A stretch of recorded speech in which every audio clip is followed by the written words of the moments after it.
గిరిపైనే తపమునరించెను యాద ఋషి. ధరాతలమ్మున అతని పేరుతో అయినది గిరి యాదగిరి.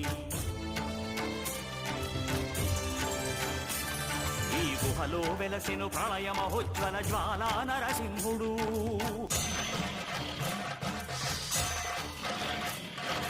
భక్తాభీష్టములన్నీ తీర్చే లక్ష్మీ నరసింహుడు. సుఖ శాంతులను చేకూర్చు శుభయోగ నరసింహుడు.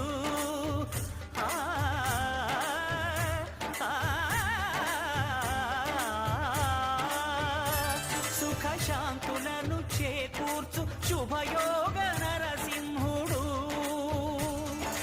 నమో నమః నమో నమః.